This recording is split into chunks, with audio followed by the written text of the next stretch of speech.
The stream is starting now from platform 1 on behance.net/live. Hi, everybody. Welcome back. Good morning. Hi, Joe. How are you? Very good, thanks, Tim. Always happy to be streaming. Ever more so when it's with you, Tim. They're always fun. Didn't expect that intro, did you? Anyway, yes, we are once again live with our favorite photographer in the whole wide world, the one and only Joe Allam, joining me today. My name is Tim, and I will be your host for this journey across the world, I guess, photography-wise, of course. And as always, we're also joined by our favorite people on Behance. So if I open the chat, if you just give me a moment, hopefully the stream is muted. It is, okay. I am joined by, let's see, oh dear, full chat already. Alex and Bangkok photographer. Is that you? It is not me, but we did meet Mike, I believe. If that is, unless someone else has managed to nab the username for Behance. Very interesting. But yeah. But Good also evening to you. Bruce and Cameron and Doris and Douglas and Kirsty and Linda and Oliver and Sean. Hi, Sean. Yes, welcome back. And Eve just said hi. Welcome back, everyone. And Mel. Now they're saying all hi. And I'm mentioning names. Like, who? Say my name as well. Yeah, okay, fine. If you haven't heard your name, well, there's probably a good reason for that, because maybe you are not chatting on Behance. So if you're not watching this on Behance, then you should definitely come over to be.net/Adobe Live. And I will put the link just below us. Hang on. There it is. Okay. So come on over to Behance, behance.net/Adobe Live. Join the chat, say hi, let us know where you're watching from, and ask any questions you have, or you might want to ask Joe or me or both in the chat on Behance. Right. Okay. Now that we have talked about all the housekeeping, let's get to the fun part, which is photography. Because Joe, you went on a trip recently, didn't you? I did, yes. I've just come back. I say just come back. It's been about 2-3 weeks now from a trip to Thailand. I was there for just under 2 months. So we actually extended our trip, which was a fun little mission at the immigration office. 5 different occasions. It's I probably wouldn't recommend extending your trip because you only get a 30-day visa. Yeah, I probably wouldn't recommend extending it during your trip. Maybe just hop out and come back in. But anyway, that aside, we managed to get close to... Hi. Yeah. Me again. I think it might have even been cheaper to do that, to be honest. But anyway, that aside, we managed to get close to 60 days, most of which we spent in urban environments, and a lot of that in Bangkok. So I've got a whole host of images from Bangkok. I've personally not even edited all of my images yet. Only recently managed to actually get through and look at them, which is, yeah, it's a struggle. I try my best to edit and sort of, look through my things on the go. Video, I'm able to do that, I think, because video, you can just drop into a linear and you can press play and you can just watch it and it just plays it back for you. But photos, I find myself, I import them. I try and do that daily. I definitely have a good sort of routine for doing that. But then when I start to look through them, I stop and I study them and I look at the images, and then I think, oh man, I've not given the same attention to this image as I have to others. And then before you know it, it's 2 a.m. and I've still not got to the bottom of my images. And then it all repeats for the next day. We import and we look through again. Right. So, because that has never happened to me ever. Whoa, my mic's going a bit funny there. I don't know if that happened on you guys as well. Oh yeah, I think we do have some interesting sound. Distortion. Yeah. That's a bit weird. Well, while you figure that out, I will have a quick look in the chat, of course, again, because Bruce says, I think that's the first time Tim said my name. Really? No. Must have said that many times before, Bruce, but well, there you go. If it is the first time, then congratulations, I guess. I don't know. And Galana says, hi, everyone. And, by the way, if you have missed yesterday's stream, we did have also some fun with one of photography, but with some neon lights, which I think in Bangkok you will also have some photos about that. Maybe not for the ones I see here, but yes, I think you're back. Yes, I should be back. right. That sounds better. Okay. Yeah. Oh, it's always one with audio, isn't it? Anyway, so yes, I've gone through and I've rated a load of images, and then I've also chosen some that I thought showed a variety of sort of styles and things that I can share with you today. So I sort of wondered if I could maybe put it into the chat to get a feeling for what type of imagery would people like to see edited. So the idea is that I was going to go through and edit, kind of a handful of images. So depending on whether people are interested in things that have, for one thing, vertical or horizontal, I imagine on stream, horizontal may look potentially better, just to kind of fill the space. But we've got like busy scenes, we've got ones with people, and, sort of selective subjects, different things. Night photography or day photography, maybe that's a thing that people might have a preference over. And I can then go through and start to edit them. So whilst you're making your decisions, I'm actually going to take a pic myself. And this is sort of a strategy that I like to do with my photography. So before I start editing, I look over everything. And I'll go through and I'll rate them with star ratings. So anything. So for example, this one, I've given this a 1-star rating, which is just kind of a nod to myself to say, it's not a bad photo. It's something that I could work with. And then this is maybe a 2-star image. And I'm like, okay, there's something a little bit more here that's a bit more interesting. And then I maybe rate something as like a 3-star. I'm like, okay, there's a lot more interest here. There's more that I could work with. And I'll go through and I'll edit where I sort of find myself clicking, to be honest. So it's not like Michelin stars where 1 star is already pretty good. It's just 1 star is like, okay. No, these are proper like Google Maps 1-star ratings. 1-star review. Never again. And so of course, once I've gone through and rated everything, I will then set my filter at the top to browse just by rated images. I've also got an extra filter happening here, which is ones that I've given the keyword for Adobe Live. I just went through and picked out. We will edit all 117 of them. 117. Yeah, let's try it. Sophie. So so I then go through, I browse them based on their rating. And then when it comes to start editing, I find that I really have to like get into the flow of it. I can't just edit a single image and just smash out a banger. So I try and find something that has an all-encompassing sort of feel of all of my images. So say that's something like a daytime image that's maybe got some sort of, I don't know, activity, busyness to it. There's some shadow detail, there's some highlight detail, there's maybe skin tones. And I'll work with that first, and then I'll go through and, kind of apply those styles onto other images and sort of warm up into the process. And so we already have some requests from the chat. Kirsty asks about the marketplace. That looks like an interesting image. Bruce is asking for night scene, which yes, I concur. I would also like to see a night scene. Okay. And Martin says a landscape.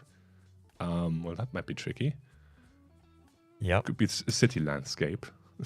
I do have some other images from an island we could maybe come back to with beach and seascape. We could maybe return to that. Bonus image at the end, perhaps. Yeah.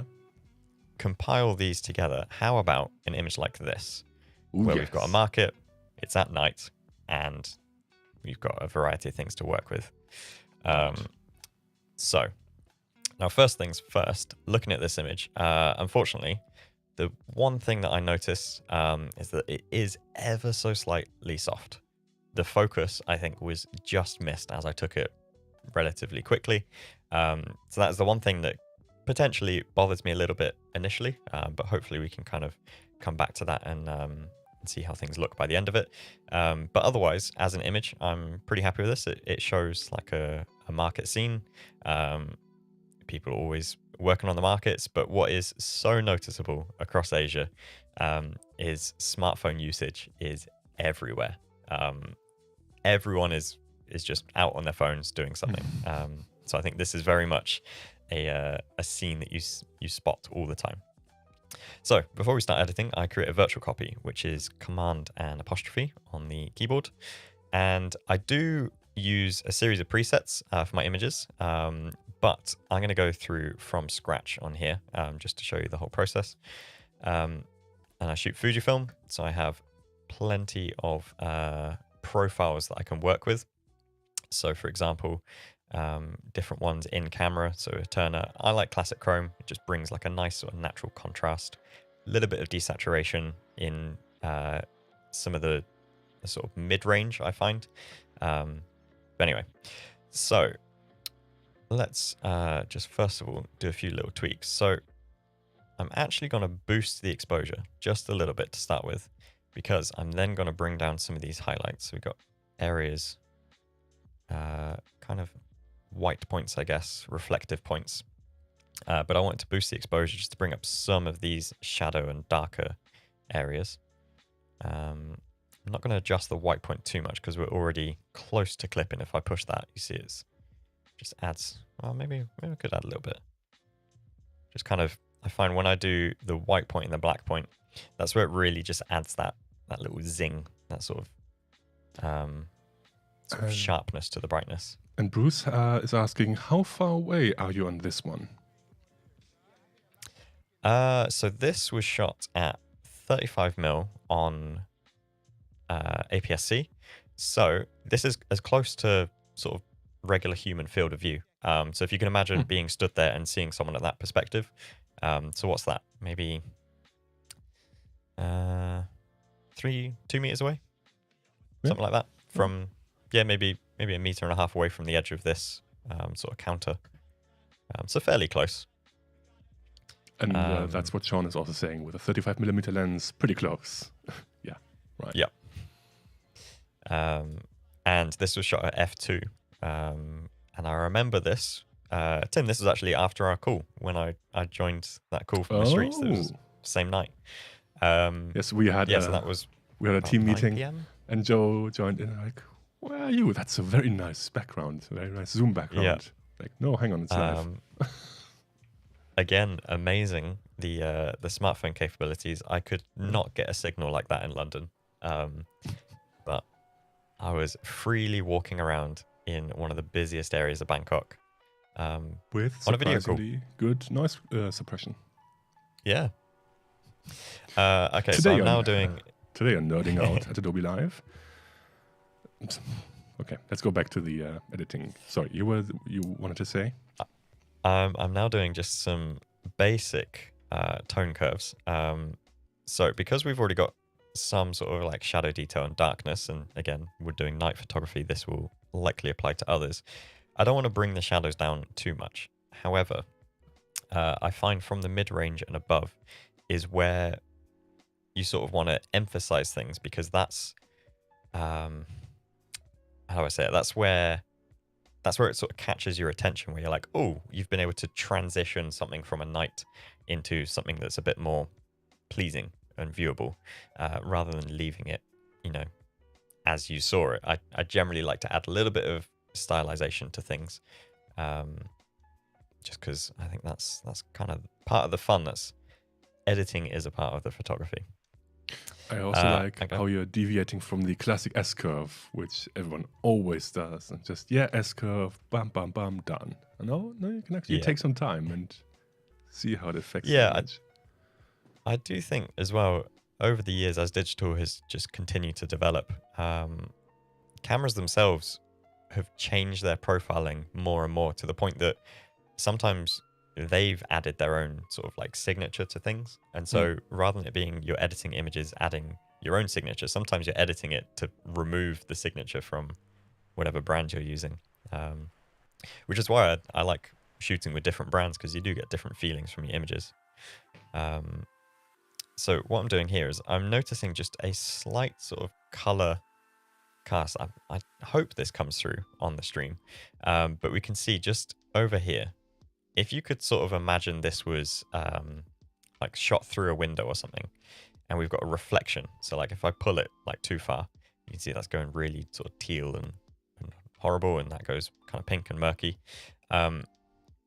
Naturally in the image, if I turn this off, I can see ever so slightly a bit of a magenta shift here, but I want to bring that cooler, the opposite of Bangkok's temperature, and yeah, just drag that down.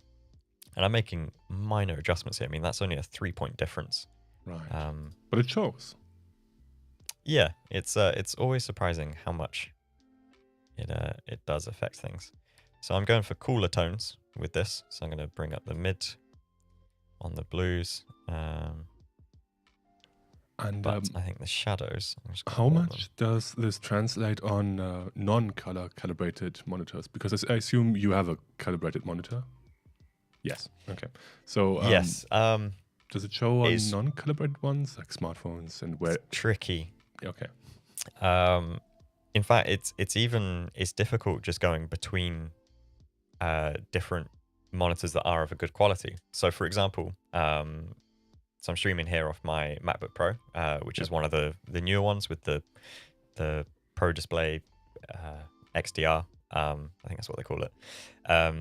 But then my monitor here, this is a ViewSonic 32-inch 4K. I've had this one for years, and much the same with a lot of other equipment, you get to know it, and you sort of understand its personality, and just sort of how it feels. This Mac, however, I've only had since when did I get it? I think it was end of November, beginning of December. And yet I've been sat at my desk here, so I've been using this screen. When I went to Thailand, it was one of the first times I was actually just using the screen on the Mac. And immediately I noticed it was so much more contrasty. And I really struggled to get to know that screen, even though it's a good quality caliber and, it's a calibrated screen. I can, I could calibrate it myself with a little, what do they call it? A spider thing that I've got. Yeah. But the difference in the glossiness versus this is an anti-glare and other things, I felt like I didn't know my screen, and it made it really hard to edit photos. And in fact, I think my first video from Bangkok, after I published it and I looked at the photos again, I was like, I didn't do a good job with that. So actually, we go. When it comes to print and things, that's where you can revisit, and yeah. I get that a lot with headphones and microphones. Just listening to the different types and getting to know how it sounds, how it behaves. Yeah. Okay, right. Now back to the image. Yeah. So now we're in the HSL sliders, and because I've done some overall color tweaks with the tone curve, I'm now just going back and sort of recorrecting some skin tones. So I don't want skin tones to be super saturated and like off the scale on things, but otherwise everything else I'm kind of happy with how it's look. If we go back to the original and the edit, so yeah, it's bringing in some like punchiness on the sharpness, on the highlights. I'm gonna play with the color grading, but I'm not sure if it necessarily needs it on this image. So for the shadows in the tone curve, I've already warmed them up. So I can just push it a little bit more direct. And in fact, yeah, I do quite like that. That's bringing a nice sort of feel to it. Maybe not quite as strong. And then I've cooled down some of the highlights. And interesting. No, I'm going to leave that. Usually it's the other way around. You warm up the highlights and cool down the shadows. Yeah, so this as a sort of inverse, for me, it feels closer in how the market sort of feels in terms of its like age of things. So Chinatown, Bangkok, if we show you here, is pretty much untouched for about 40 years or so. It's, big overhanging signs. The builders are loaded with character, and there's just not much sort of like modern development here other than maybe some extra advertising. And so going for something that's maybe got like a worn sort of feel to it, I don't know, it brings that human element to it, I find. Yeah. And that for me comes in the shadows. That's the cozy part. And Oliver also has an interesting thought, and he says, remember, it's a 35mm on a 1.5 crop Fuji, much the same field of view as a 50mm on a full frame. Yes. Interesting. Yeah, it's an interesting one, talking about millimeters with lenses. Get into so many debates. I'm not going to start one now, but I couldn't debate. I couldn't hold a debate anyway. Don't know anything about that. I'm just like, yeah. Does it shoot photos? Can it zoom? No. Okay, fine. Okay, right. I'm just going to quickly wrap up this image, and then we can go through and rapid do some others. So I'm just going to create a little mask, and I'm doing a radial mask. And what I'm going to do is I'm going to select this sort of general area. Oliver says, don't start a chat about crop factors. We'll be here for the rest of the week. Yeah. I'm going to invert this. So we're going to affect everything around the outside. And it's going to bring in a little bit of a sort of vignette kind of effect. I prefer to do this way than using the vignette tool, because here I can pinpoint, you know, where my center is, and I can do some other things. So I could, if I wanted to, warm up the outside of the frame, cool down the outside of the frame. I'm actually going to leave that. And I could maybe flatten the contrast of the outside by raising the shadows and yet dropping the exposure, so that we're not like bringing, you know, super dark areas. So doing that just allows you to bring that exposure down without it looking like it's an over edited or overdone situation. Ideally, you don't even actively notice the vignette. You just sort of feel it. Yeah. So let's create another one, and we can do the subject. Let's see if this picks out the guy. It does. Brilliant. All right. So all I want to do here is just add a tiny bit of clarity and some extra sharpness. And let's see how that's affecting. And Bruce says, nice touch. And I agree. And I'm also thoroughly impressed that Select Subject managed to pick out the person in the frame on this very busy image. Definitely. Let's now just crop in ever so slightly. Even with the mask on it, on the face.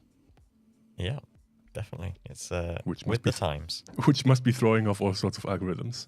Like, where's the face? Yeah. I can't see one. Oh, there it is. Cool. All right. So I'm pretty happy with that as a sort of standardized image. And now what I can do, and I do this frequently, is I will do Command-Shift-C and copy a lot of my settings. I frequently don't use the white balance because that does tend to mess things up. In any case, I haven't actually adjusted the white balance here. Lens corrections, we're not going to copy. Transform, crop, no. Okay, I'm going to leave the mask. So I copy these. And then what I'll do is I go through and I find other images that maybe have a similar sort of vibe to them. Create a virtual copy, which is Command-Shift-V will then paste those edit styles, and I can then tweak them. In fact, in this case, I do want to adjust the white balance a little bit and maybe just knock back the contrast just because it is very bright, very dark. And then I will just straighten this one. That's a very cool workflow, saving time, hopefully. Yeah. And you can just see the before here with slightly bluer, I think this is that like a concrete or like a metal sheet or something? And then with that warmer sort of tone. And for images like this, like, you know, this isn't necessarily a portfolio worthy image, but it helps to tell the story of where you were. I'm happy to just do fairly lightweight sort of edits on things. Cool. So let's now go to an image that has something else going for it. Were there any other preferences of things? We were talking about the marketplace. I think we got that one. We had the night photography. I think we also had that one. And we also had the landscape, which perhaps was the bonus image at the end if we have time. Yep. But apart from that, chat, if you have any other requests, then let us know. Okay. Otherwise, I'm going to go for this, which I think is quite an interesting image. Oh, yeah. So I got a few different variants. Process the color, which we have two very saturated parts, the traffic cones and the person with the orange clothes on. So let's do this one. And again, let's go into our develop.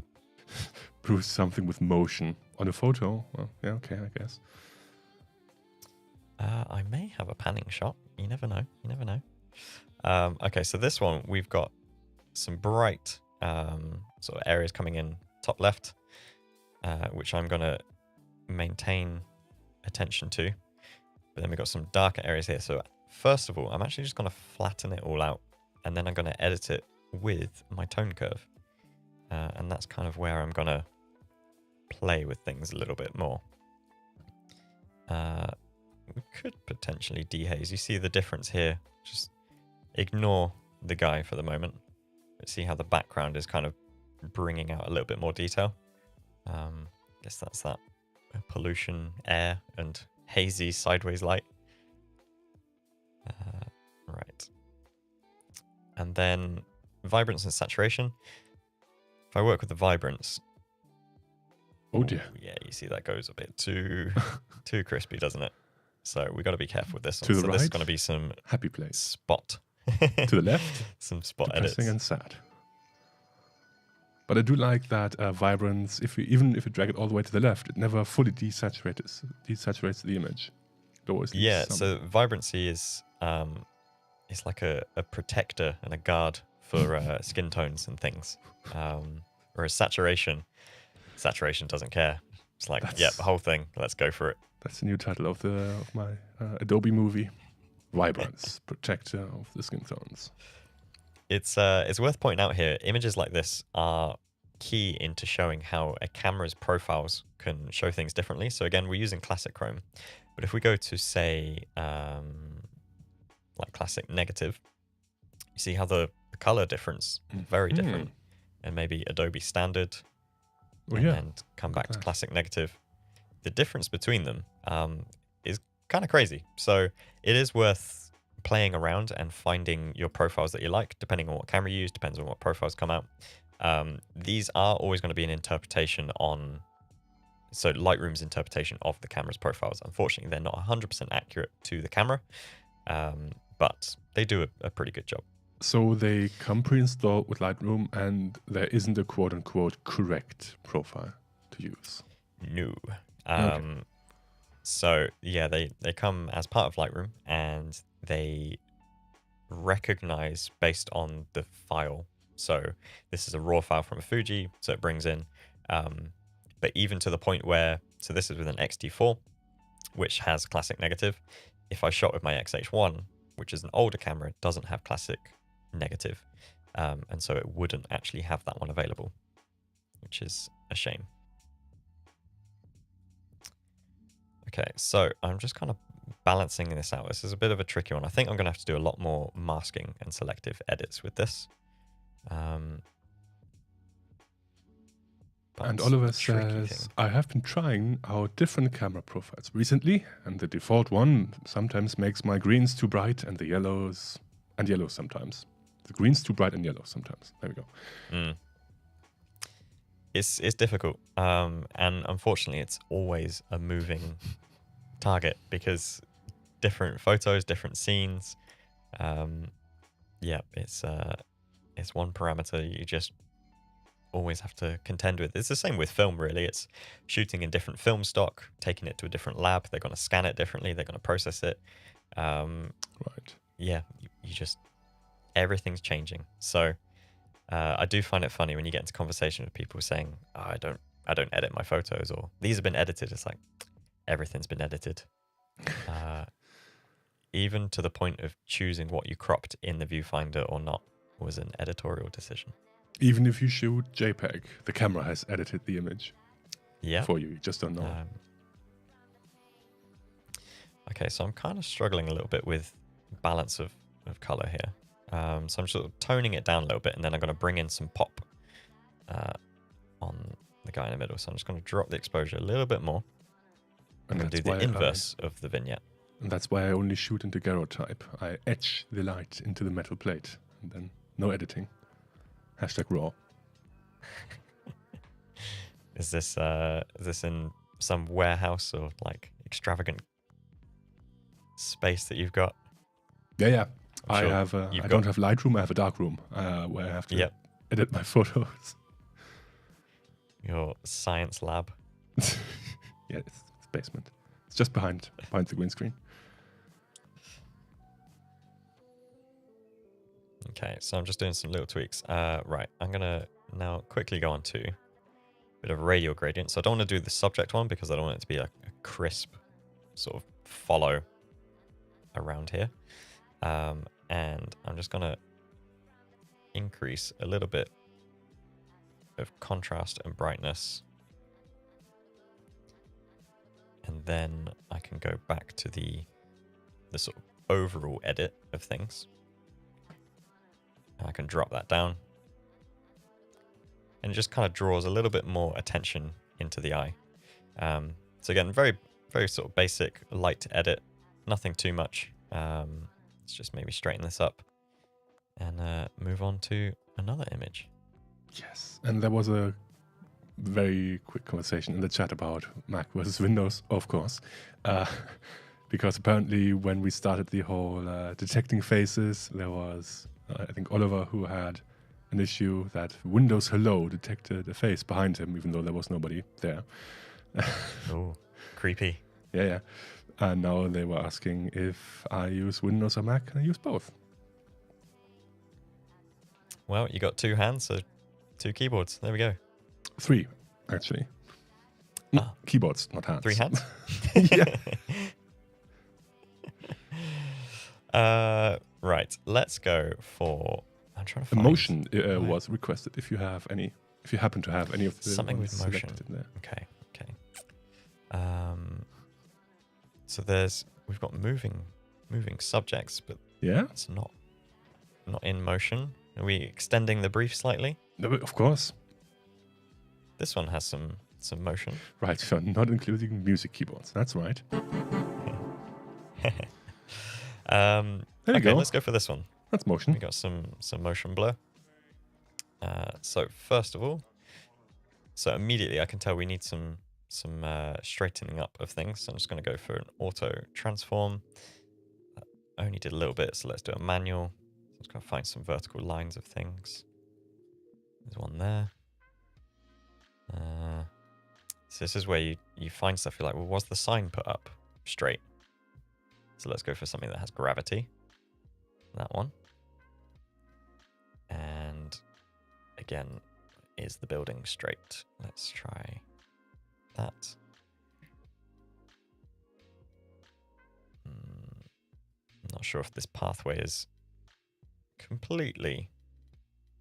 Yeah, all right. Well, now it is. Close enough. Okay. There you go. So just corrected a little bit of the perspective.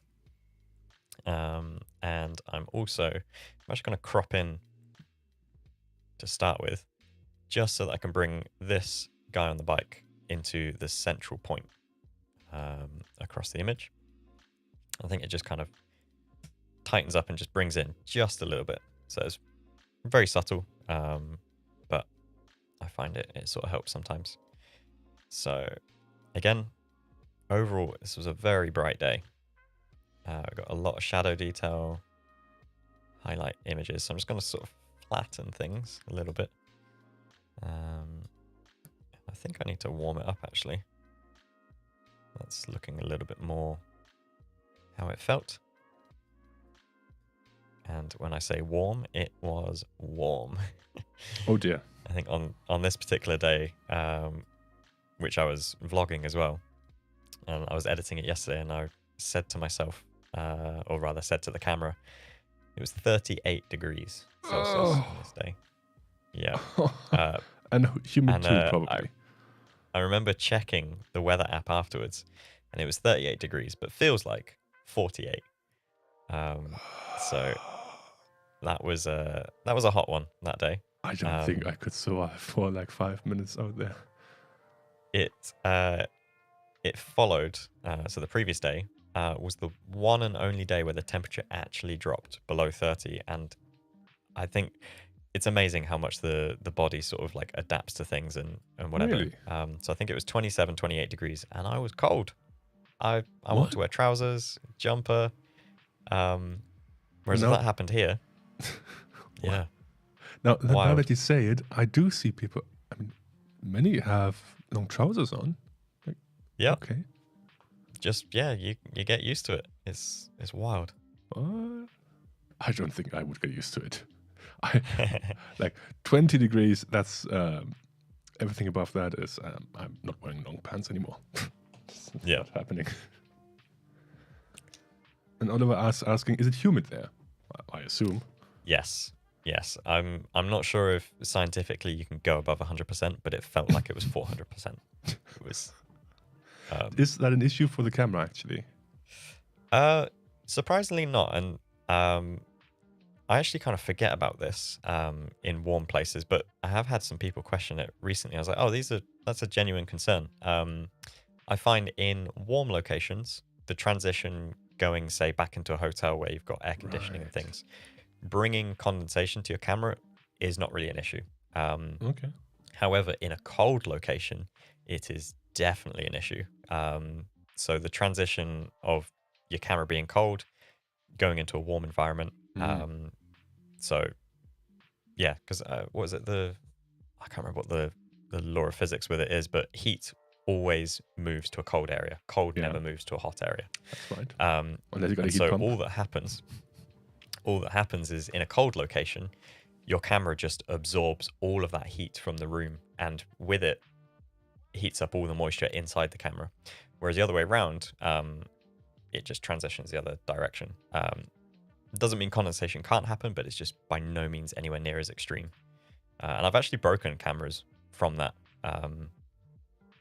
There's one day in New Zealand, I actually broke 2 in the same day. Wow. Shooting in the rain and then going back to a really warm sort of log cabin place. And one of them kind of went into hibernation for a couple of days, and the other one never survived. Dear. Yeah. Oops. Well, yeah, of course, if the camera's cold and then you get into a hot and humid place, the humidity has a nice place to condensate on your camera or inside, even worse.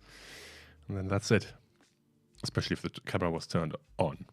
Sometimes with electronics, if they are completely turned off, you might be lucky, but nowadays that almost no gadgets actually do turn off. They all just hibernate. Well, and Sean says, don't change your lens. Yes. The other sort of major tip, especially again in cold locations, is just let your camera acclimatize in its bag. So when you're outside taking images and whatever, put your camera in your bag before you come inside. Let it stay in your bag for a little while. The bag will sort of insulate it and sort of create a bit of a temperature barrier before you then, take it out to import your photos. I think the mistake I made in New Zealand is I came in. Actually, no, I didn't. I got that on video as well. I put it in the bag in the boot of the car. But yeah, so you can actually get these like fridge-looking cabinet things that remove moisture from your camera equipment and keep moisture out. So what you do is you just carry around a sack of rice and then you put your camera inside. Okay. Yep. That's the way. Right. Looks like Bruce says, looks like the girl on the motorcycle noticed you snapping the shot. Well, maybe. Possibly mid head turn. Yeah. That's fine. I'm perfectly happy with that. I don't like to be intrusive with my photos, and where I can, I will always sort of acknowledge the people that I'm, taking images of. And that's where it helps. Somewhere like Thailand, people are so friendly and just so like openly welcome, and it's just a very friendly place that you can feel very comfortable going around, and especially around Chinatown with the markets. I mean, there's people coming from all over. They're just happy to see and speak and eventually sell you some food. That's sort of the And one of looks the end like goals you, as well. looks like you read Bruce's next question because he asked, did you have pushback from anyone taking their picture? Nope.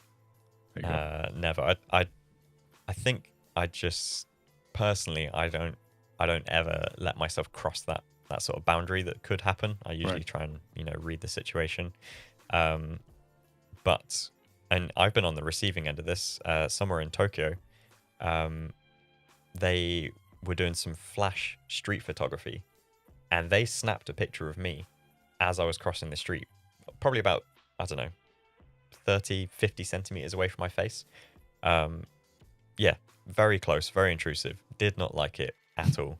And yeah, was not happy about that. So that type of street photography just doesn't catch my attention at all. Personally, I really dislike it. But anyway, so I've just been doing some little color tweaks again, Yes. bringing up some sort of like soft warmth and things, ever so slightly adjusting the white balance, just to remove some of that blue and magenta. You can see the original; it's got no warmth to it at all now. Yeah. What a difference. And I'm just going to drop the exposure down a little bit more. So this is more akin to video, actually, because video isn't really as bright as people think. But then, what have we got here? I haven't labeled it. This was my darken. No, it was a brighten center. And Okay. the Bangkok photographer informs us that currently at 6:37 p.m. they have 27 degrees due to a thunderstorm. Oh, I miss it. As much as we talk about, the heat and whatever, because it is a shock to the system, I love it. I absolutely love it. And that's going around with like a big heavy camera bag and sweating buckets. But I love it. I really do. And I think in other it news, just shows in like in Munich so currently. the reward pays off. Sorry, Munich, you've got what? No, I was just messing around. In Munich currently we have 22 degrees. Wasn't it hailing the other day? Yeah. Wow. It's almost June. No, we had like Okay. one time even in August, just for a brief moment, one afternoon, hail in August. Yeah, whatever. It was actually quite nice. You could walk outside and like cool your feet. That was nice. Okay. Right. I'm fairly happy with this image. So we've got a little bit of time left. Let's now tackle one of those island images that I mentioned. Yes. So. And this is also a good point to remind everyone that if you're watching this on YouTube, then that's great, but you're missing out on all of the fun because you can join the conversation over on Behance, be.net/Adobe Live. Once again, that's be.net/Adobe Live. And I'm dropping my Wacom pen. Hang on. Because I always have to fiddle with something in my hands. And this time it was my Wacom pen. Right.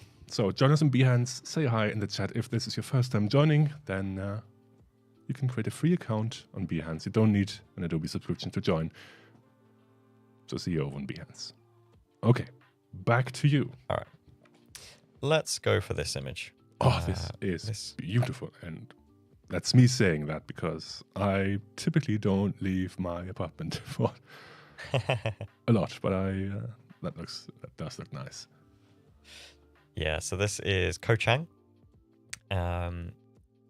Very, very quiet island when we went. I think overall tourism is about 10-15% of its previous capacities. So it made it convenient. I think normally can be a little bit of a party town. But conveniently for us, we knew it'd be quiet, and I like that. So I'm just going to play around here with some basic adjustments. So a thing that I always struggle with nature, and as you probably know, I love doing urban most of the time. The thing I always struggle with is the way that light transitions through the layers of things. So for example, here we've got, this sort of like mountain range that is being hidden by some haziness, but also there's probably a lot of moisture coming off of these trees, which creates this sort of foreground layer, and then the background layer, and then the sky, which also happens to be super bright. And when it comes to editing them, I always struggle because I'm like, to what extent do I want to bring back some of that detail, and to what extent do I want to keep that original sort of layered view of it? So I do find myself going back and forth a lot of the time, because if we, increase the dehaze, yeah, you can see how much you can bring back. Doesn't mean you should bring it back. So I'll just do like a little bit. A local adjustment here could also be a good idea, because you don't really want to dehaze the foreground. Yep. But again, I find myself in a trap where I'm like, I maybe start to push and pull things a little bit too far and then end up scrapping it because it sort of looks a bit like an HDR, and just, I don't know. The same can be said for sunsets, actually. You've got a super bright, very vibrant sky, but then your foreground, especially if it's like if it's a sunset, you've got nighttime sort of city and lights and things. Yeah, very hard to find that balance. But, we practice, we keep going. In fact, actually, the first thing I need to do is straighten that horizon. I didn't want to say it. I was like, it's fine. Let's see how we're looking. Yep, that's pretty good. Happy with that. Okay.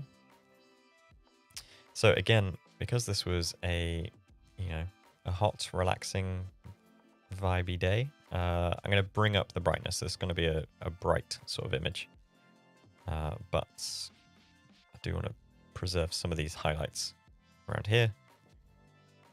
And I am going to do a local adjustment on these trees just to bring back some detail. So that's kind of in the mid sort of area. A little bit.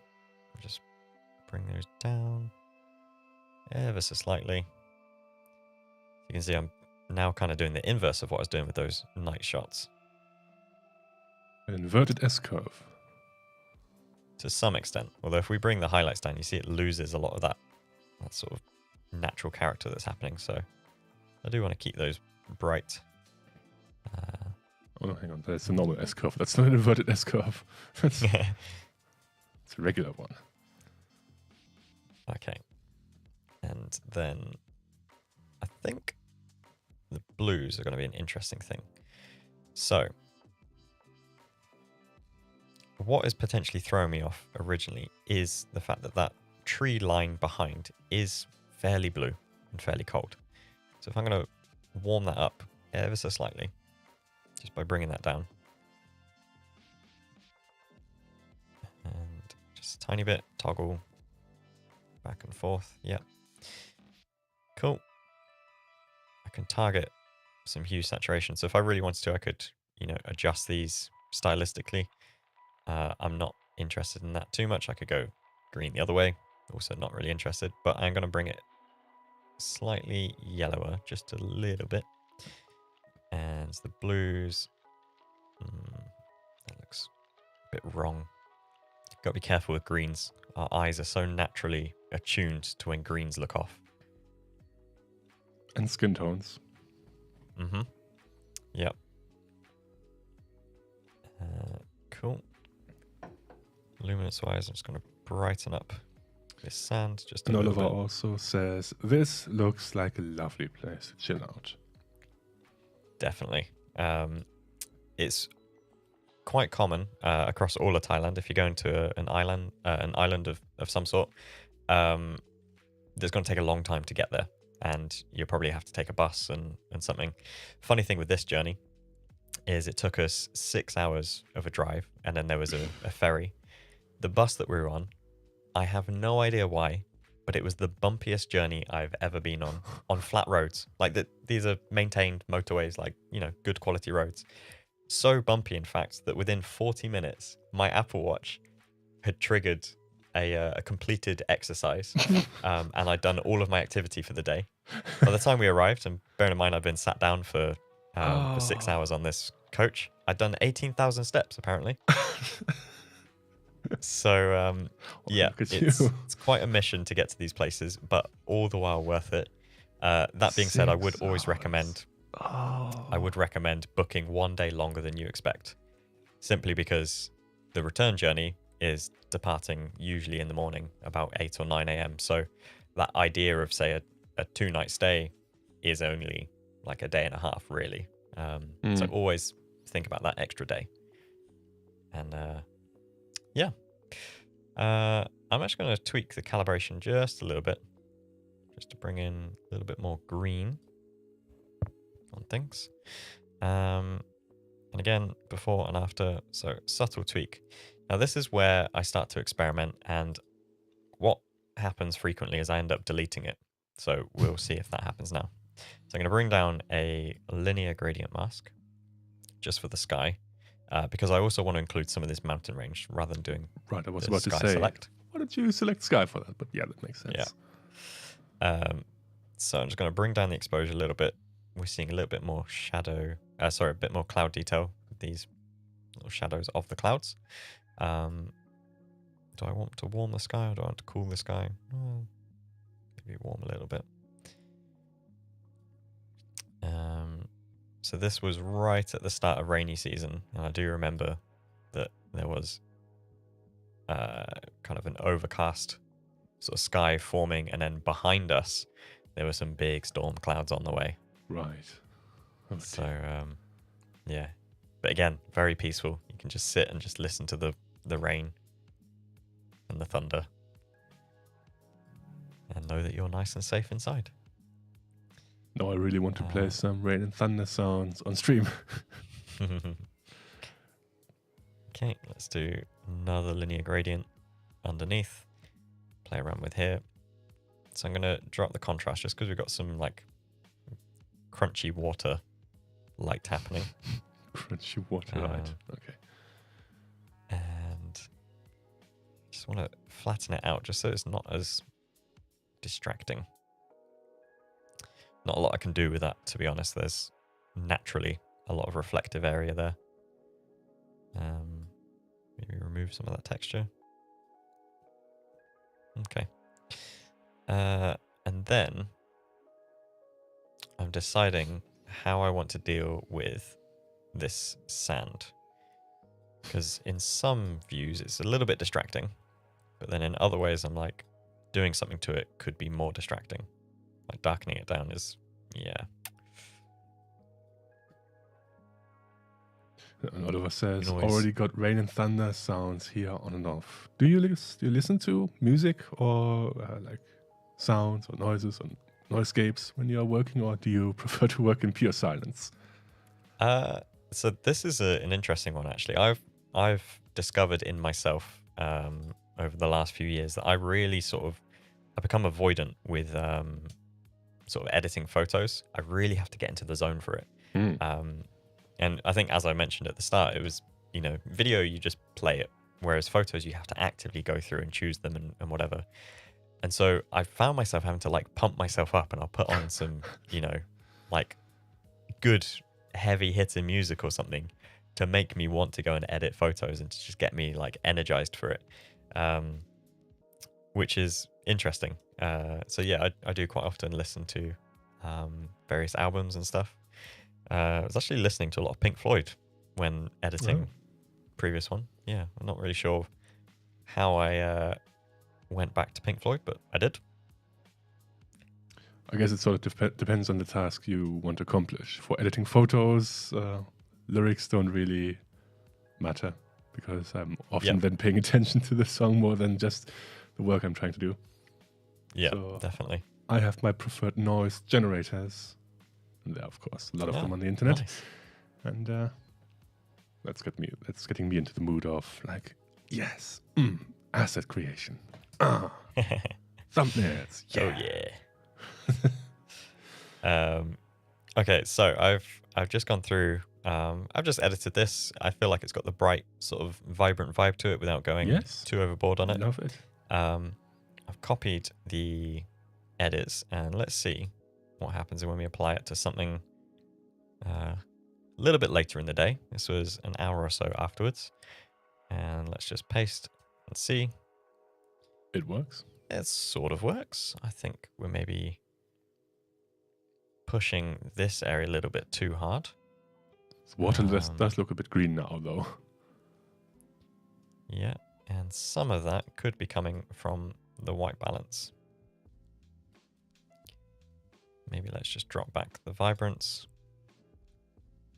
and the dehaze. It was the dehaze. Didn't need it for this one. So I can just tweak this a little bit.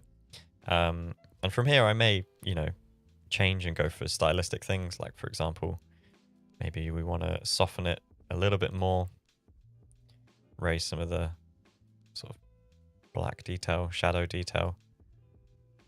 And this image, of course, slightly different. This image, of course, would be a perfect candidate for select sky, because you don't really want to select all the different leaves of the palm trees by hand. Yeah, let's see what happens here. I do wonder, yeah. So yeah, it's done a pretty quick job of it. Missed over this area. Okay.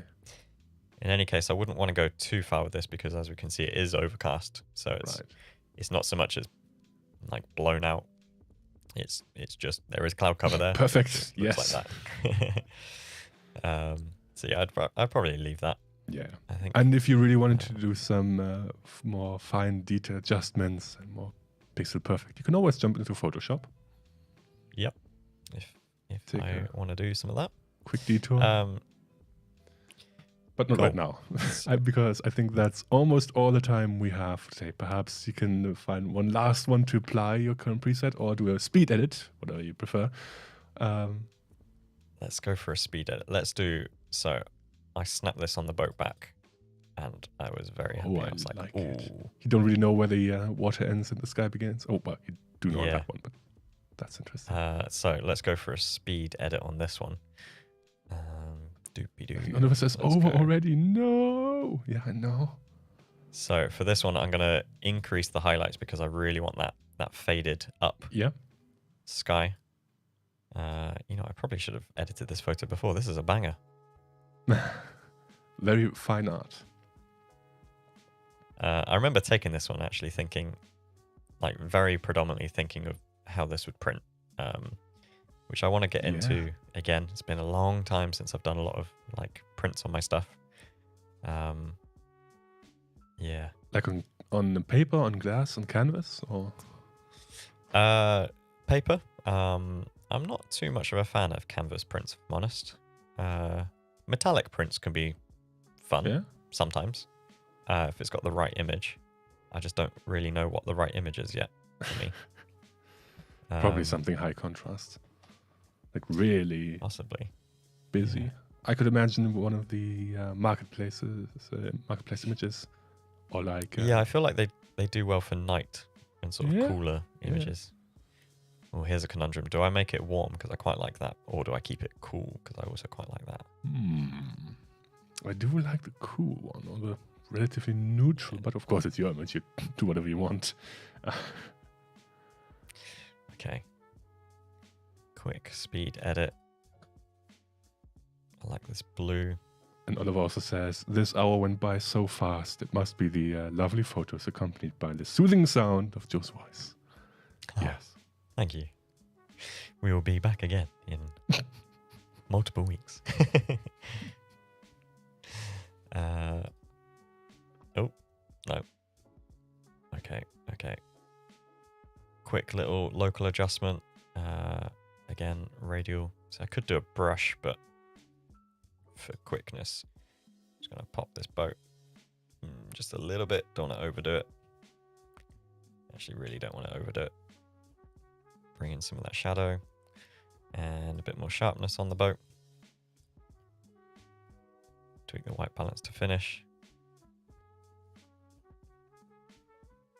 And there we go. Before, after, and maybe let's bring this central. In fact, if I wanted to, I could actually lower the boat entirely. Maybe I do. There we go. Yeah. All right. Well, that was a bit of a fun speed edit of things. Yes. I'll probably go back and redo some other stuff. Yeah. Let's just have a quick look at the 3 that we did from Ko Chang. These 3. And Bangkok. We did these. Starting with that one. And then quick edits there. There we go. So, That, bang on time, I believe. yes. Just a tiny minute over, but that's all right. I think this was well worth it. We saw a lot of images and your amazing editing. And of course, expertly narrated by yourself as well. Didn't have to do any work. I can just sit back and enjoy this one. I like it. In the chat, they say, wow, it did go fast. Metal does need high contrast. Okay, there we go. Yep, Sean. Thanks, Joe and Tim. Great stream. Smiley emoji. Thank you, Joe and Tim, for the great stream. Learned a lot. Yes, same. But that's all the time we have for today. So thank you very much for joining us, as always. And for you at home, thank you for watching. We will be back tomorrow with Tony and Gavin Campbell, and they will be working on a photo composition theme called Beautiful. So do stay tuned for that. It's a 90-minute stream tomorrow, same time, same place, here on Behance. And if this is your first time joining and you don't know about our Discord yet, then we have a Discord. The link is just below the stream in the video description. And also for those of you who have just recently joined after a couple of minutes, this stream will have chapters, so you should be able then to skip through the bits you want to see. Hopefully all of it. But that's all from us over here today. Joe, any last words from you and before we close the stream? No, just go out and enjoy the time, the bright sunlight, if you're in the northern hemisphere, that is. Right. And enjoy the warmth if you're down in the southern hemisphere. I mean, the cozy warmth. It's obviously cold, but Great. We'll work it out. All right, that's all the time we have today. Thank you for watching and see you hopefully tomorrow, same time, same place here on Behance. Bye for now. See you later.